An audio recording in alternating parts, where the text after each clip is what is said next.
जाने की वजह भी एक औरत ही होगी।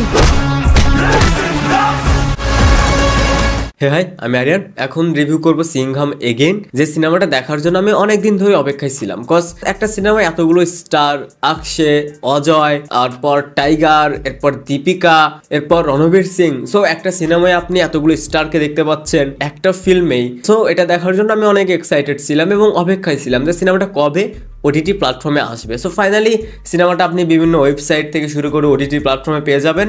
তো সিনেমাটা আমার কাছে কেমন লাগলো? আমি যদি এই সিনেমাটাকে অনওয়ার্ডে বলি তাহলে ফালতু।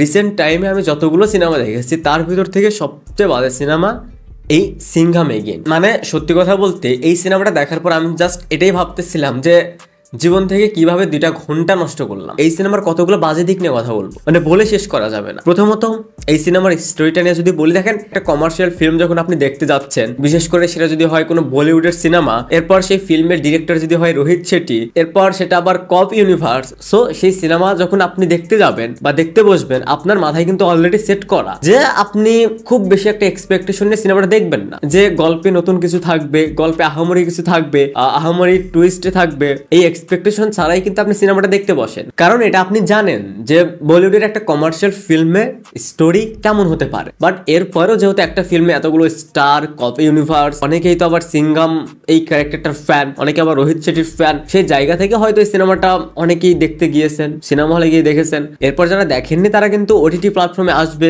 এটার জন্য অপেক্ষায় রয়েছেন। আমি আপনাদেরকে এতটুকুই বলতে চাই যে যারা সিংঘামের ফ্যান তারা সিনেমাটা দেখবেন না, ভুলেও দেখবেন না, কারণ এই সিনেমাটা দেখার পর সিংঘামের যে আপনি ফ্যান এটা আপনি ভুলে যাবেন। দ্বিতীয়ত যারা রোহিত শেট্টির ফ্যান, রোহিত শেট্টির যদি প্রিভিয়াস কাজগুলো দেখেন, সেটা সার্কাস, দিলওয়ালে, বাজে সিনেমা ছিল, সেই সিনেমাগুলো আর যাই হোক দেখার মতন ছিল, বিশেষ করে দিলওয়ালে সিনেমাটা দেখার মতন ছিল। বাট রোহিত শেট্টির ক্যারিয়ারের সবচেয়ে বাজে সিনেমা হচ্ছে এই সিংঘাম এগেইন। এই সিনেমার নেগেটিভ পয়েন্ট যদি বলতে শুরু করি সেটা শেষ হবে না। প্রথমত বললাম স্টোরি নিয়ে, দেখেন স্টোরি নিয়ে খুব একটা এক্সপেকটেশন নেই, বাট যে গল্পটাও তারা এখানে দেখাতে চেয়েছে সেই গল্পটাই শুরু হয় ইন্টারভেলের পরে। তাহলে ইন্টারভেলের আগ পর্যন্ত যা যা দেখাচ্ছে, যা যা হচ্ছে, সেটার কি আদৌ কোনো দরকার ছিল? ব্যাপারটা এরকম যে একজন বিপদে পড়ছে আর একজন ওই পাশ থেকে লাফ দিয়ে এসে অ্যারে বাঁচাচ্ছে, ওই পাশ থেকে লাফ দিয়ে এসে অ্যারে বাঁচাচ্ছে, মানে লাইক এরকম। এই দীপিকা, এই টাইগার, এই রণবীর সিং, এই অক্ষয়, এই ফিল্মের যে মেইন প্লট সেটাকে ইউজ করে তারা আরো বেটার কিছু করতে পারতো। সেই গল্পটা যদি তারা 20-25 মিনিট থেকে শুরু করতো, এখানে অজয় দেবগনের ওয়াইফকে কিডন্যাপ করে, কারিনা কাপুরকে কিডন্যাপ করে, সো এখন তাকে কিভাবে সেভ করবে, এই জার্নিটা যদি সুন্দর হতো তাহলে হয়তোবা আপনার কাছে একটু হলেও ভালো লাগতো। মানে এই সিনেমায় যতগুলো স্টার, কোনো স্টারের এন্ট্রি সিনে পার্টিকুলার কোনো জায়গাতেই গুজবাম দেয় না। বিশেষ করে অজয় দেবগন যেহেতু এই ফিল্মের মেইন ক্যারেক্টার, সিংঘামের যে ক্যারেক্টারটা, সেই ক্যারেক্টারটাই তো কোনো জায়গায় গুজবাম দিতে পারে না। সেটার যদি সিনেমার শুরুতে তার যে এন্ট্রি সিনটা সেটাতে কোনো ফিল হয় না, দীপিকার যে এন্ট্রি সিনটা সেটাতেও কোনো ফিল হয় না, অক্ষয়, রণবীর, টাইগার জাস্ট ফালতু। যখন দীপিকার এন্ট্রি হয়, দীপিকা কিন্তু একজন ভালো পারফর্মার, সে একজন ভালো অভিনেত্রী। এই সিনেমায় যখন দীপিকার পারফরমেন্সটা দেখবেন, আই মিন তার যখন এন্ট্রি হয়, এরপর সে যখন ডায়লগ দিচ্ছে, সে যখন অ্যাকশন করছে, ভাই আপনার জাস্ট মনে হবে যে অফ করে দিই। এরপর এখানে রামায়ণের রেফারেন্স দিচ্ছে, সেখানে কিভাবে রাবণ সীতাকে অপহরণ করে, এই যে প্রসেসটা দেখাচ্ছে এটাও কোনো ফিল করাতে পারেন। কজ সেই ক্যারেক্টারগুলোর যখন এন্ট্রি হচ্ছে,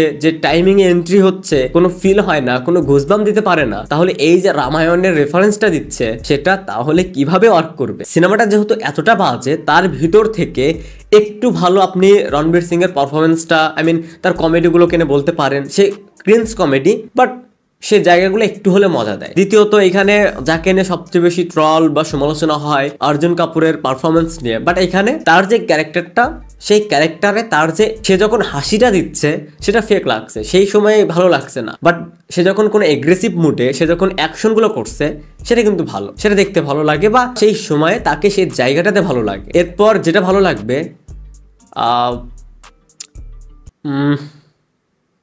না এই মুহূর্তে আর মনে পড়ছে না যে এই সিনেমার আর কোনো পজিটিভ দিক আদৌ রয়েছে কিনা। রিসেন্ট টাইমে আমার দেখা সবচেয়ে বাজে একটা সিনেমা সিংঘাম এগেইন। আমি বলবো যে যারা এখনো সিনেমাটা দেখেননি, দেখেন, কোনো দরকার নেই সিনেমাটা দেখার। এটা বাদ দিয়ে আপনি আমাদের বাংলাদেশে হুরমতি সিনেমা চলছে সিনেমা হলে, ডেঞ্জার জোন চলছে, বা আপনার মোস্তফা সরোয়ার ফারুকের একটা সিনেমা চলছে, আপনি সিনেমা হলে গিয়ে এগুলো দেখুন, আর যাই হোক খারাপের দিক থেকে বিনোদন পাবে। বাট এই সিনেমাটা যখন আপনি দেখবেন, আপনি জাস্ট নিতে পারবেন না, প্লাস হজম করতে পারবেন না। গল্পে কিচ্ছু নেই, কি হচ্ছে না হচ্ছে, কোথায় যাচ্ছে, জাস্ট জগা খিচুড়। আর যতটুকু গুজবাম দিত, যেমন আকশের যে এন্ট্রি সিনটা, তার যে ক্যামিও পার্টটা, সে যেভাবে এন্ট্রিটা নেয়, বাট সেই গুজবামটা কিভাবে দিবে? কজ 5 মিনিটের একটা ট্রেইলার তো অলরেডি আপনি দেখে ফেলেছেন, সেইখানে তো আপনি পুরো সিনেমাটা দেখে ফেলেছেন যে কার কোথায় এন্ট্রিটা হচ্ছে, কে কোথায় কাকে বাঁচাচ্ছে, এটা কিন্তু ট্রেইলারই দেখিয়েছে। ট্রেইলার দেখে যেটা এক্সপেক্ট করা হয়েছিল সেটাই, এর থেকে বেশি কিছু আপনি এই সিনেমায় পাবেন না। ওভারঅল এটা একটা বাজে সিনেমা। আপনারা যদি না দেখে থাকেন তাহলে 2 ঘন্টা সময়